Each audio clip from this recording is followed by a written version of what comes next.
What a goal on the counter for Manchester United. Bruno Fernandes going for goal. Oh, what a magnificent hit from Bruno Fernandes. Al Hilal are pushing, and it's very much now or never. Here's Bruno on a hat-trick. Goal.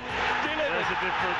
The match ball for Bruno Fernandes. Bruno Fernandes tries his luck. Oh! What an extraordinary goal from Bruno Fernandes. Because he's the captain, he's experienced, so it's really important for us and really important for what we want to build with this team. Yeah, Manchester United are playing. Bruno Fernandes is currently playing. They're 1-0 down to Hong Kong. Oh, for goodness sake. Yeah, the narrative's not getting any better. No. Yeah, he is seriously considering, apparently, going to Saudi, we understand. His agent has had talks with Al Hilal, which would allow him to play in the World Club Championship, potentially.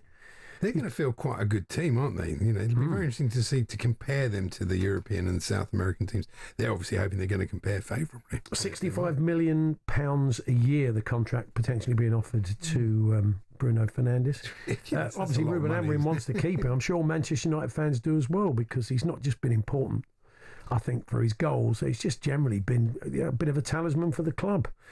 It depends how much Al Hilal are willing to pay, of course, but a big chunk of change, which would allow them to go and spend money and rebuild the team. But it would be a huge loss. Micky Gray has seen a lot of him as our man in Manchester. He joins us now. Hi, Mick. Well, Andy, how are you doing? Yeah, Manchester United fans must be feeling... they might be upset they're 1-0 down to Hong Kong, but you don't want to lose Bruno Fernandes. It's probably news that they didn't want to hear, isn't it, Paul? Because he was definitely the go-to man for Manchester United last season, and you just wonder where Manchester United actually would have been without his goals and his assists last season, as we've probably said for the last 3 or 4 seasons. But it's speculation that Ruben Amorim didn't want to hear, but it was always going to be there. And I think with that Club World Cup and the funds and the figures that are being touted about, you've got to turn your head to that, and Bruno Fernandes is certainly going to do that. I know he's a loyal player, but money talks sometimes. It's got to be tempting, because it can't be fun playing for Manchester United. It can't be for the players. It must be gruelling. Horrible season, horrible time. You know, it could be no pleasure in it. So as much as he's loyal and he's been a great servant to the club, you wouldn't be surprised. And he's got that added responsibility, I think, to be the man they all look to and the man they often want to interview and say, OK, what went wrong there, Bruno? Even if often it's not his fault. Yeah.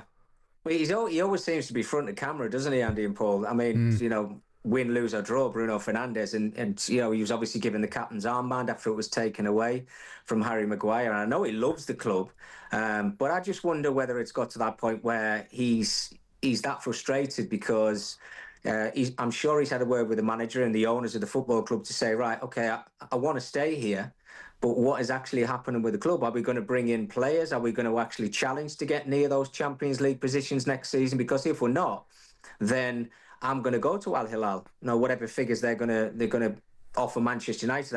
I've heard 70, 80 million quid, and if he's going to get that 65 million pound a year, then it's up to Manchester United whether they act on this, whether they go to the player and say, well, okay, well, we can't give you 65 million quid a year, but we'll get somewhere close. And I don't think United are in a position to do that. From his point of view, Mickey, there'd be offers from top European clubs, I would imagine, for even at 30, there's clubs that would want him. They may be not paying the fee, or certainly not the wages that Al Hilal would pay, but from a footballing point of view, he's still got a lot to offer. And let's be honest, you are sort of going into semi-retirement, albeit with things like the Club World Cup happening if you go to Saudi. Yeah, I mean, if you go back a couple of months ago, Paul, I think there was speculation about Real Madrid, wasn't there? And that speculation won't go away. Certainly with Al Hilal coming on the table as well. I mean, it just depends whether Bruno Fernandes, how big he thinks this Club World Cup's going to be, if he thinks that he wants to be a part of it. I know there's been talk about Cristiano Ronaldo maybe moving to a club to actually just go and play in this Club World Cup. So it's going to get big, that competition. It might be a slow burner at the start, but I'm sure people will get interested in it after you've missed football for 2 or 3 weeks. Maybe.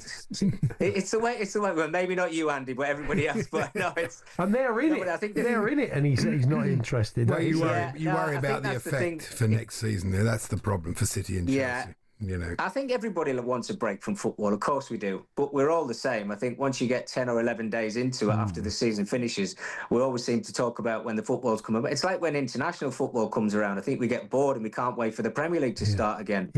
But I'm sure there's many players out there, they want to get involved. But I think the decisions that Man United are going to have to make is, if we keep Bruno Fernandes, we've got to build a team around Manchester United, and it's got to be built around him. If that doesn't happen, and he's got to make a decision quick if he wants to play in this tournament, then they've got to put the figures up Al Hilal, which I'm sure they've got, and it's up to then Bruno Fernandes whether he wants to stay at Manchester United or whether United want to let him go.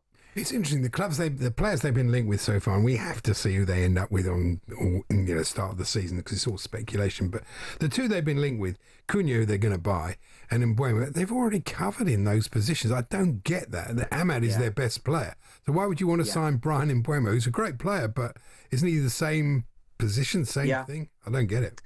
Well, it's kind of I completely agree with you, Andy. I mean, the Cunha deal, I understand, because Man United's problem over the last 3 or 4 seasons is they've not been able to get goals. And that creativity is the only one who comes from is Bruno Fernandes, until Amad Diallo broke onto the scene. So I can understand the Cunha deal, and I can understand why they want to get that done quickly. But defensively, I don't know. We're still not sure how good they are. Do they need a couple of wing-backs? Do they need that holding midfield player? Because Casemiro can't go on forever. Is this down to waiting for the players that they've got out on loan to be sold? Marcus Rashford, Jadon Sancho, Anthony, who's just played in the Conference League final, and as you obviously know.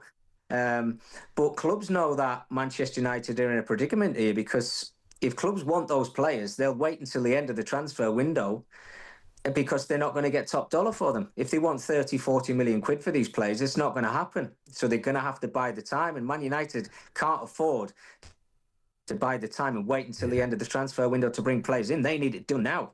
Bruno Fernandes was through on goal a couple of seconds ago and tried to Rabona it into the net. Oh dear. Okay. So he's obviously in a good mood. He's feeling confident today, even if Manchester United are losing. And the other thing we were saying, Mickey, was if you want to sell Garnacho, which they obviously do, I don't think it's a great idea to tell people that you're going to sell him, because then anybody's going to buy him unless there's an auction for him. We're going to go, well, we're not going to give you 60 million, we'll give you 40 or whatever it is. Yeah, you're 100% completely right, Andy. I don't understand why people are coming out at Manchester United still. This is not just a new thing at Man United. I think it's happened in the past as well. But why would you do that? Because, you're basically telling everybody, right, well, we don't want this player, so you put a figure in front of us, and if we think it's right, we'll take that figure. If not, we might try and bump it up £5 million instead of bumping it up £10 or £15 million, which other clubs do to Manchester United. It's just really bizarre, and I don't understand it. But he's in a line of players that I think they want to get out of the club. Yeah, it's going to be interesting to see what happens. Mickey, thanks very much. We'll catch up with you soon. Thanks, fellas. Bye. Paul Hawksbee and Andy Jacobs, Monday to Friday afternoons 1 till 4 on AM, on DAB, via the talkSPORT app and on your smart speaker. talkSPORT.